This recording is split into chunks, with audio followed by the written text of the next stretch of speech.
Good evening, everyone. Time for another silver update. This is the 4-hour chart of silver provided by netdania.com. You can click on the link below. I've drawn a couple of trend lines here. Now, I get the criticism daily. Why are you looking at these charts when you know that the price is manipulated? I've answered this question a number of times, but let me repeat. I am looking at the charts because this is documentation of the manipulation. The price that's being manipulated is this paper price. Now you can see from these trend lines, the primary one from this 37.50 top, you can see the touch points are at the beginning and then here and then here. The next trend line is this one that touches there and then there. If these weren't legitimate, they wouldn't show these patterns. So the fact that they show patterns proves that these are actual numbers of actual paper trades that are going through. Does that mean it's not being manipulated? No, it's obviously being manipulated. It's being manipulated through the paper price. But that paper price manipulation is indicated by this chart. Also, these prices are correlated indirectly and directly to the bullion dealers because they move their prices in adjustment to these prices. So for both of those reasons, it's worthwhile to study these charts, even though the prices in the paper market are manipulated. And we're going to look at the latest from Jeff Nielsen and an excellent article on the fact that they are in fact manipulated. Now, when we look at these two downtrend lines, we can see they're actually crossing over at this point here, which is kind of key. 28.50. We're rounding up here to try to take out both of these. You have to look at the slope of the line. The slope of these lines is beginning to be less steep. As I pointed out a few days ago, if you take this slope here and extend it into the future, then with the monthly dollar loss and the value of silver, if this slope continued, then you'd only have 15 to 20 months before silver would be at a price of zero. Now we know that silver isn't going to zero. We know that the precious metals can never go to zero because they're money. And so the only question remains is when will these trends be broken? And when these trends are broken, will they result in a significant rally? I believe they will. I think that just by looking at this bottoming formation here, and I may be wrong, but at $26, silver is just so dirt cheap as far as an inflation-adjusted price. You have to remember that's 50% of the 1979 high. When you do an inflation adjustment of that high, then it comes down to 12 to 25% of that high. Do a shadow stats inflation adjustment, and you're talking 5 to 10% of its all-time high. So silver is very, very undervalued at these prices, and I know a lot of people argue about that, but I maintain that it is. We'll look at the manipulation in a second. But before we do that, I wanted to make a disclaimer here, first of all, about the LifeStraw that we covered yesterday.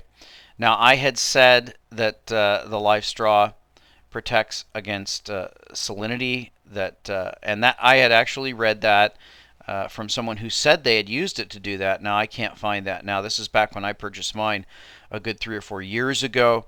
Now, the manufacturer is claiming that's not the case, so I'm going to read this update from Aaron, and thanks for that update. Just an official update from LifeStraw from Vestergaard Franzen, manufacturer, and EarthEasy North American distributor. The LifeStraw does not desalinate water, aka it does not filter salt water. It never did. LifeStraw removes 99.9999% of waterborne bacteria, removes 99.9% of waterborne protozoan parasites, reduces turbidity. It will not filter viruses or heavy metals. I think the confusion around desalinization may arise from some information on the internet about LifeStraw's ability to filter salty water. So hopefully that's clear. That does not take anything away from the LifeStraw because again, these waterborne bacteria, these are really the primary dangers and what it was designed to protect against in Africa because of the loss of life due to a water supply being contaminated. So still an incredible device, and I guess I would challenge them to see if they can come up with a desalinization device, because that would be very, very valuable as well. The other clarification I wanted to make was about the Perth Mint coins, and I don't have a link for that, but if you remember, I mentioned the 1995 Kookaburra, and that I felt that it was underpriced at $32. Now, some have corrected me by saying that Perth Mint has come out and they're basically reissuing the coins that never filled their allotment. Apparently, these coins had allotments to be minted and they weren't filled. So the rumor is, and again, I get in trouble by listening to rumors, so this is not a confirmed fact. If anybody has it, please post it to the YouTube channel with links or to this blog. This won't block your links, so you can put the full link there on the story on the blog. But if it's true that Perth is coming in and refilling the allotment on these ones that didn't fill up, then that would be less bullish for those coins. Nevertheless, I believe the allotment on most of the Perth are very low, such as 300,000 or something like that. So that shows you the danger of listening to rumors or listening to unconfirmed facts. I really want to thank my listeners and viewers for correcting me on things that I've mistakes that I have made, where I've misspoken or I've relied upon faulty information. I simply can't be right all the time, and I appreciate all the people who've corrected me. Now let's get over to the question of the night, and this is from Citronus, and he is talking about the coordinated economic collapse. How will the elite banksters come out on top? Brother John, I've been watching your videos daily for about a month now, thanks to finding you through the SGT report. I appreciate your efforts as a silver evangelist and truther. Keep up the good work, sir. My question is, how will the mega rich and ultra powerful, specifically the global financiers, world banks, Bilderbergers, Rothschilds, shadow government monarchs, survive long if the current fiat system, which feeds their appetite and agenda, falls apart? We know the dollar is in a systemic decline and the global financial system is a house of cards ready to collapse. When the financial system does come tumbling down, how will the banksters and elites win? What vehicle will successfully carry them over to whatever will become the next system? They must have this planned out with extreme detail and certainly would not architect their own demise. Do you think they are hoarding precious metals in secret to preserve their own wealth during the great future transition? Do you think it's likely the government would recall or ban pre-1933 gold and silver bullion as Silverbomb suggests? Thanks again. Can't wait to hear your opinion on this from a fellow stacker to another. Via Candios Citronus.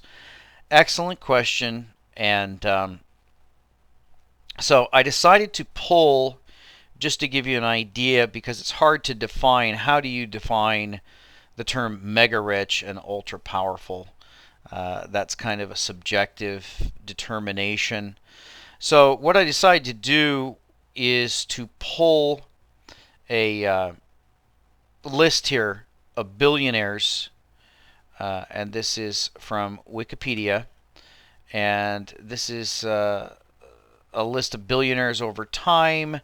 One thing to note here, if you look carefully here, you can see that the combined wealth of known billionaires, you can see in 2008 it hit 4.4 trillion, but in 2009 it was cut nearly in half. That's almost a 50% haircut there. And of course the total number of billionaires decreased. Now you can see the billionaires by country. You have US, Russian, and Chinese billionaires. And then you have Carlos Slim, the richest man in the world. By the way, that's kind of interesting because he's overtaken Bill Gates and Warren Buffett. Carlos Slim is a commodities guy. These guys are paper guys. So the hard assets guy has overtaken the paper guys. Nevertheless, you have 1,226 billionaires in the world. Now, for you and I, $1 billion, if you imagine, let's say we're looking at the 1% interest rates that the central banks are paying right now. If you had $1 billion and you put it in T-bills, 1% of $1 billion is still going to be $10 million a year. So if you were a billionaire and you just took your $1 billion and put it in a checking account that yielded 1%, you're still going to be making $10 million a year. You probably wouldn't have too much trouble living on $10 million a year. So this kind of wealth, I don't know if you want to describe this as mega rich. It's certainly rich enough that you don't ever have to do anything again unless you're just completely foolish and you just squander it all. But that's unlikely. Now, what is likely, and I think the recent Mark Faber talks about that, is that a very large number of these people, and I believe it's the case, you can see the indication here, the big drop from 2008 to 2009, and especially the asset drop here. I think a large number of these people are either going to get a gigantic haircut or they're going to be wiped out completely, a la Bernie Madoff, etc. I would venture to say that probably the vast majority of this wealth for these billionaires, 1,226 billionaires, that the vast majority, I'm talking probably 80 or 90% of this wealth, is held in paper assets. And when the paper bonfire starts, these people are going to be evaporated. Yes, they're billionaires, but I think they're probably going to be wiped out. Now, the question, of course, is, and there's some names given here, and I've steadfastly avoided getting into conspiracy theory. I have a channel for that, although I haven't kept it up. There's a lot of speculation as to who is who. Bilderbergers, Rothschilds, Rockefellers, the Vatican, the Bank of England. It goes on and on and on. Who is the ultra rich, super powerful? But I will say that the ultra powerful, that the mega rich, it is highly likely that these are the people you don't know who they are and you don't know what they're worth. My guess is they're probably worth trillions in real estate, whether that's land, gigantic sections of countries or entire countries, or whether that's entire conglomerations of factories or trading houses. I don't know, but I would venture to guess that the people, if you're talking about the people that run the world, they're trillionaires. And so the billionaires, I can easily foresee the billionaires being wiped out. And I don't think that's going to upset the trillionaires much at all, because I don't think the real wealth is in paper assets. I think the real wealth is probably in hard physical assets, and primarily real estate, but also precious metals and factories, etc.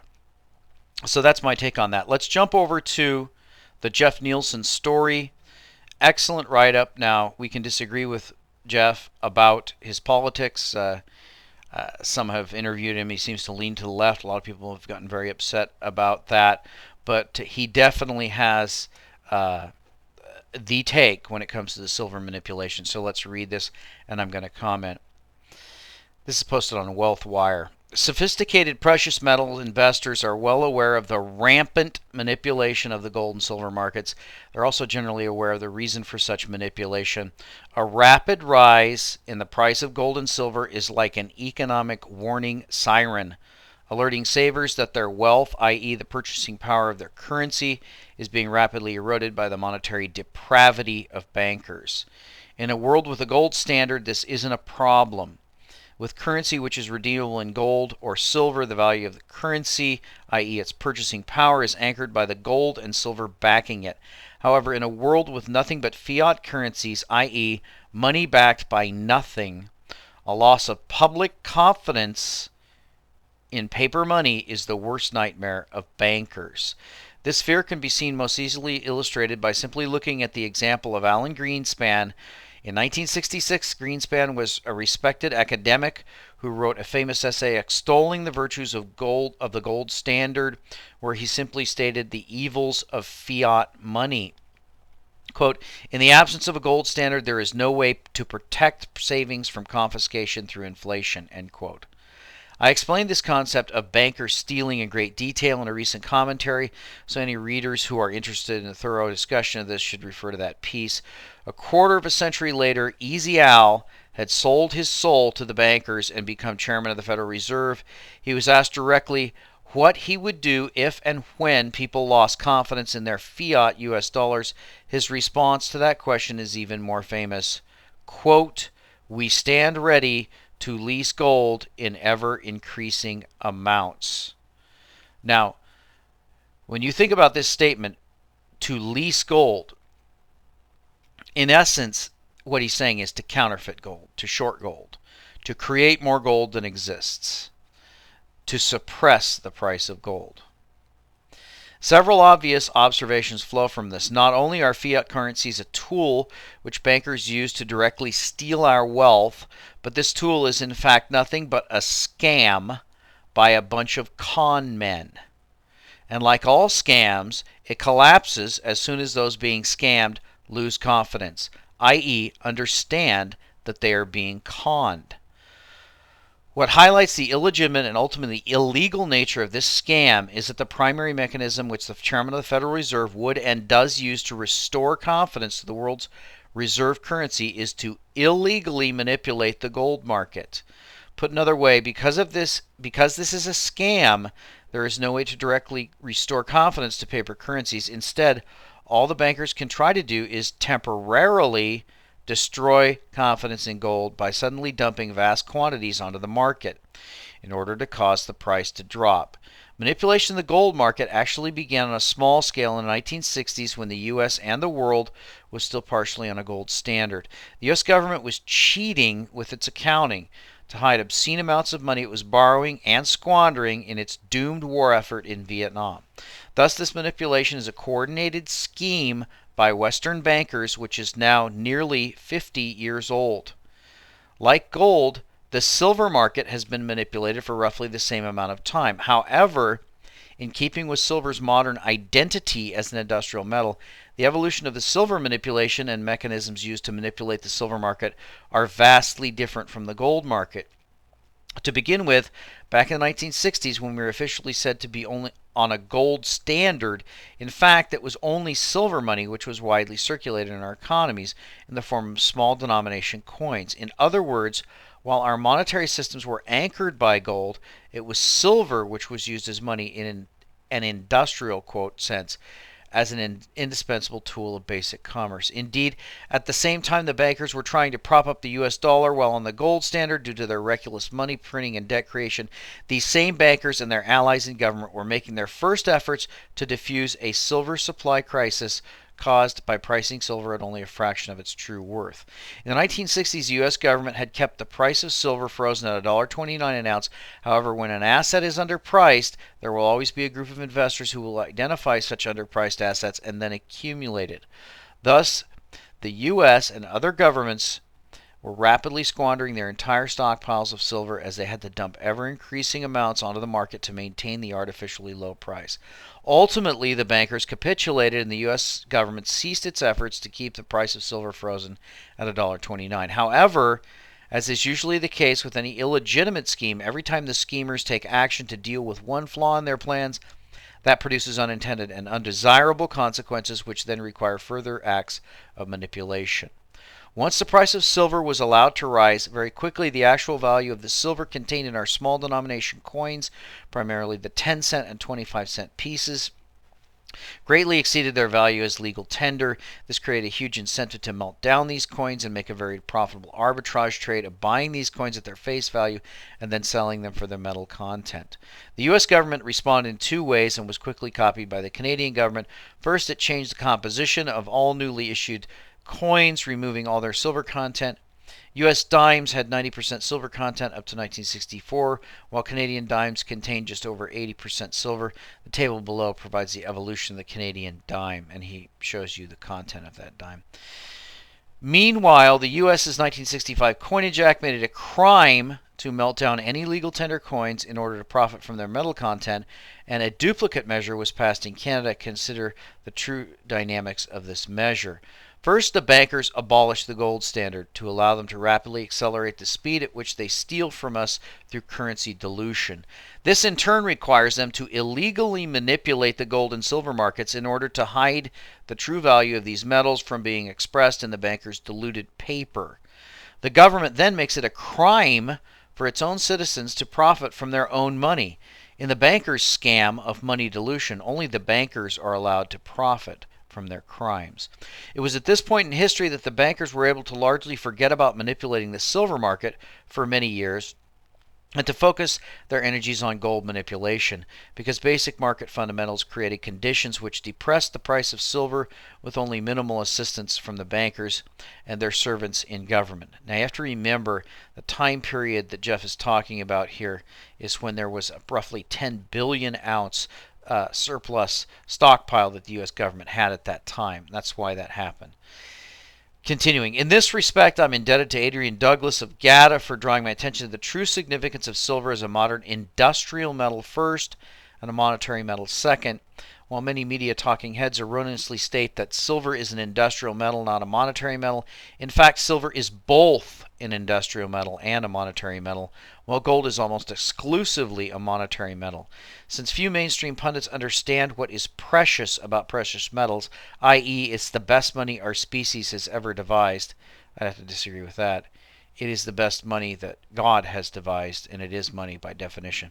They don't understand the simple logic that silver's enormous industrial versatility and importance can't make it less precious, but only more so. Indeed, it is Mr. Douglas's position that silver has become too important industrially, i.e., too precious, to be widely used again as money. Putting aside that separate issue, clearly the price of silver has been driven in recent decades mostly by its industrial demand, and it is this industrial demand which, with a little help from the bankers, kept the price of silver well below its true value for more than 30 years until early in this decade. How does the industrial demand suppress the price of silver? Ironically, it is due to how the brains of bankers function. If a mining company went to a bank for a loan, and I'm not going to go into the loan stuff, but that's interesting, you need to read that. Continuing. This leads us to a fundamental truth in the precious metal sector. Investment demand, i.e. speculative demand, does not stimulate mine production, except in a very belated manner only after inventories have been exhausted, while industrial demand does stimulate higher levels of mine production because the bankers will finance new mine production based upon the level of industrial use. As an aside, it was because gold is not used to a great degree industrially that the bankers had to persuade the world's largest gold miners to enter into vast hedging agreements which simulated the same market conditions for gold, maximizing production at the lowest possible price. In a true equilibrium, this industrial production and demand would not cause silver to trade at a price well below its fair market equilibrium value. However, the bankers ensured that the silver market could never reach such an equilibrium by continuing to dump their waning stockpiles of silver onto the market. Here I am sure there are a few astute readers who will question my characterization of the demand model for silver. They will point out that most of the world's silver is still produced as byproducts of other mining. In other words, it's a secondary product of mines which primarily extract gold or copper or zinc. Thus, others will argue that industrial demand for silver could not directly stimulate silver mining, therefore total silver production. In fact, while the argument has a theoretical merit, in practical terms it is incorrect. To begin with, if silver was properly priced, many of the mines where silver is currently produced as a byproduct of other metals would instantly become silver mines, with other metals becoming byproducts. That is a huge point that Jeff is bringing out here. The reason why we don't have silver mines is not because there aren't silver mines. There are silver mines. But silver is so low priced that it's actually more profitable to mine the byproducts of silver mining and have silver as a byproduct than it is to mine silver and to mine the byproducts secondarily. Very important point. Regular readers know that the long-term gold-silver price ratio averages about 15 to 1 over a period of 5,000 years. Given that silver occurs in the Earth's crust at roughly 17 to 1 ratio versus gold, there is obvious objective validation for such a ratio. In addition, given that most of the world's stockpiles of silver have literally been consumed, any rational valuation of silver would have to be at a ratio of 15 to 1 or less. With the gold price currently at $1,200 an ounce, and with that price the result of market manipulation, clearly the fair market price for silver would have to be a minimum of $80 an ounce today. In addition, in mines where silver is currently produced as a byproduct, the industrial demand for silver, i.e. silver credits, is still fully considered in determining whether any particular mine will be financed to go into production, with those decisions being based upon the demand for other metals. Given that the price of silver has been highly correlated with most of these other metals, my analysis still holds true. Now he goes into Silver Wheaton, and let's just get to the conclusion. Thus, even in a market which has been horribly distorted through manipulation, the principle which I articulated earlier is still applicable. The industrial demand for silver is an important factor in helping the bankers suppress the price of silver. Obviously, the limiting factor in the bankers' game of market manipulation is the amount of bullion they have to dump onto the market. As I pointed out on many occasions, between 1990 and 2005, official silver inventories plummeted by approximately 90%. It is simple economics that any good which is grossly underpriced will be grossly overconsumed. Faced with the abrupt end of their silver manipulation, which would make it much more difficult to continue to manipulate the gold market, the bankers fell back upon their oldest and most favorite swindle. They sold paper to people and pretended that the paper represented actual silver. Thus, the SLV was born. This is such an obvious sham that I simply lack the space to go into all the clearly fraudulent implications of this fund, so I restrict myself to just a couple of facets. From 2005 to the end of 2008, after silver inventories plummeted by 90% in just 5 years due to being grossly underpriced, we were supposed to believe that the inventory suddenly made a U-turn and tripled over the course of 4 years. Regular readers will be familiar with the following chart, which shows the progression of the official silver inventories. And you can see this is the U-turn that he's talking about. And he'll go on to point out, I don't have the time to finish, so I'll just read the conclusion. But this chart is showing you that they've started counting the ETFs as silver inventories, which is absolutely ridiculous. If it's investment assets, they can't possibly count that as inventory, but they do.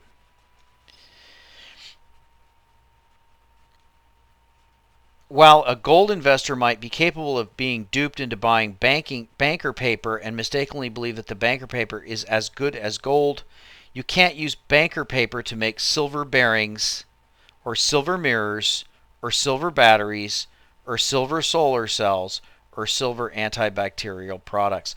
The bankers' market manipulation has progressed from merely dumping the silver which they held to the much more fraudulent practice of passing off their worthless paper as bullion.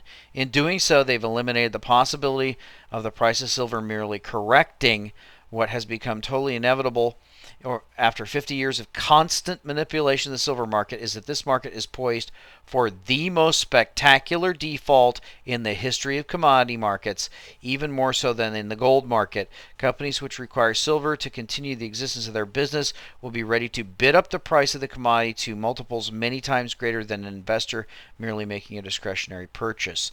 We can only assume that when a silver default occurs, it will bankrupt JP Morgan. Keep in mind that when the nominal value of JP Morgan's silver short position is in the billions of dollars, thanks to the testimony of Jeffrey Christian at the CFTC hearings, we know that this short position has been leveraged by somewhere around 100 to 1. Furthermore, the potential loss on every short position is infinite, since there is no maximum price which silver could theoretically surpass. As the old saying goes, for every winner in a trade there is a loser. There must be a few investors out there who would like to get on the winning side of a trade with JP Morgan. Wow, Jeff Nielsen, excellent. Fantastic summary of the silver situation.